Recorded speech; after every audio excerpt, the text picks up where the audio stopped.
Hello mga ka-farming. Welcome to Antonio de Charlie Farm. For today's video guys ay mag-tour tayo dito sa aming sitawan. Ayan guys, nag-start na siyang magbulaklak. Ngayon ay second week ng October. So ayan, nag-start na siyang magbulaklak. Ayan guys, may bunga ng maliit. Ayan, ikutin natin. Halos lahat na sila merong mga bulaklak. So ngayong umaga guys, ang sadya ko talaga ay magpagapang ng mga panibagong sanga. Ayan, tuloy-tuloy yan guys. Sige lang ang dagdag. Bawat dahon nagdadagdag ng sanga. Yung ganito. Tatalian ko to para paakyatin. Ayan oh, maraming kailangan pang paakyatin. So andun si Papa sa dulo, nag-a-apply ng fertilizer. So ang tubig na ginamit namin guys ay nawasa kasi malayo to sa puso. So mahirap magbitbit ng tubig. Ay, nakasum. So ayan, asa na ba yung pantali na hawak ko? Saan ko na linagay? Ayan guys. Lahat na nagbulaklak.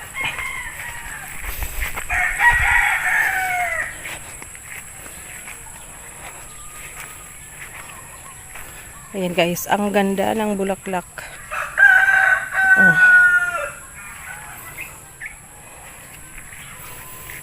Oh, halos lahat ng puno, lahat ng sanga ay may bulaklak. Yung ganito guys, oh. Kailangan hindi nakalaylay. Papagapangin ko patawid. Kasi pag nakalaylay siya, titigil siyang magdahon, titigil magbunga. Yung ganito, oh. So, andito pala yung pantali. Ayan, mag-ikot muna tayo guys. Wow.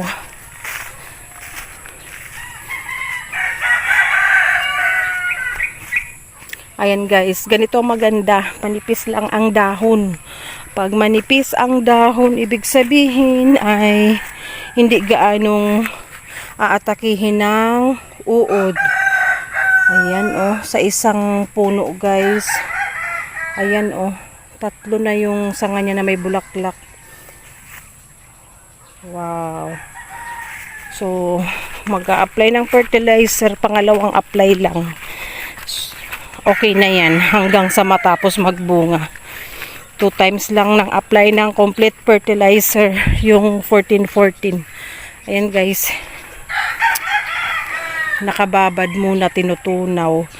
Pag tinunaw kasi guys, mas mabilis. So ayan ang line ng tubig oh, galing doon sa may babuyan namin. Mahirap kasing hakutin yung tubig kasi paikot pa dahil may mga bakod nga, dahil dati itong kulungan ng kambing. So pansamantalang tinaniman ng sitaw, and after naman ng sitaw ay ibabalik na dito ang mga kambing. Ayan, nag-almusal siguro si Papa habang nagpapatunaw ng mga fertilizer. Ayan, ang ganda. Ayan guys, oh, may mga bunga na oh. May mga nauna ng bunga. So, next week, meron na tayong aanihing sitaw. So, pag meron kaming sitaw guys, ay hindi problema ang budget. So, yung panggastos araw-araw ay nasusurvive ng sitaw. Ayan, kasi every time mag-deliver sa palengke, pag uwi guys ay may bit-bit na kaming grocery, pang-ulam, nakakabili ng isda, karne. And syempre, yung reject nito guys, minsan, inaano na namin yung ready to cook. So, nabebenta pa rin yung reject. Yung talagang hindi na mabenta ay pinapakain sa mga baboy or kambing. So, ayan, kailangan nakataas ito, oh.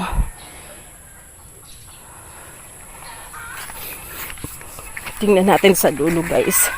Ayan, ang nipis lang ng dahon niya. Kakapal yan guys kasi magsasanga pa yan sa ilalim. Ito nga oh.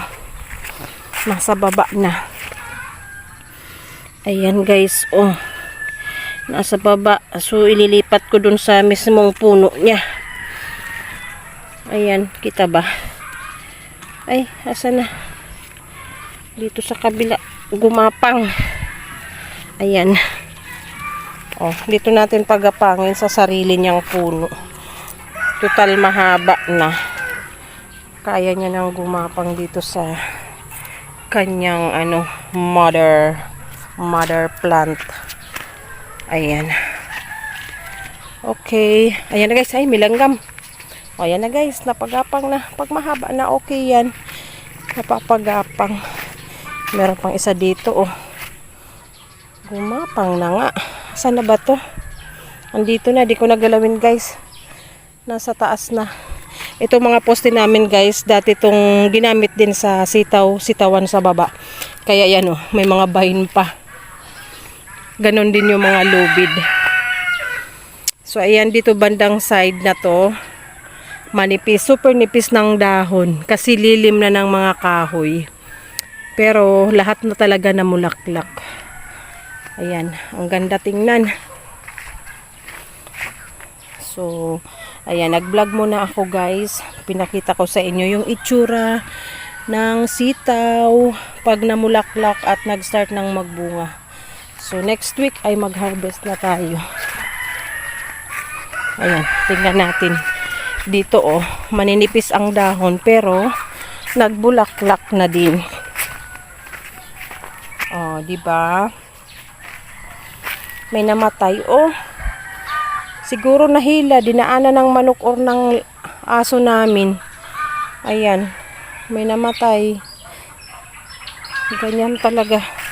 Ito, oh, dalawa-dalawa ang oh. Sabay na nagbulaklak. So, ayan guys. And, next week, ito na ang tatrabahuhin ko at ito na rin ang iba-vlog ko. Ayan, hindi ito na paakyat guys, oh. Oh, ayan, ipulipot ko na dito.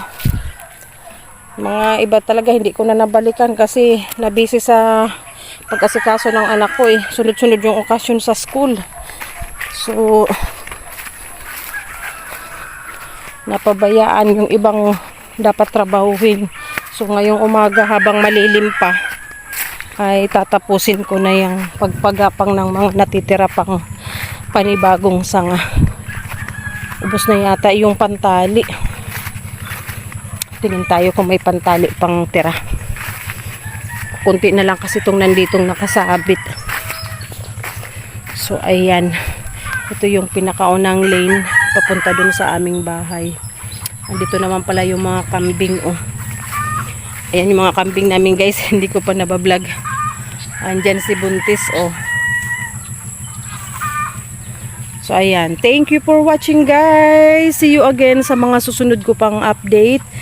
Siguro sa sunod kong pag-vlog dito sa sitaw ay makikita nyo na talaga yung mga bunga. Lumaki na yung mga bunga. From bulaklak to bunga. Ayan. Thank you for watching. See you again next time. Bye-bye.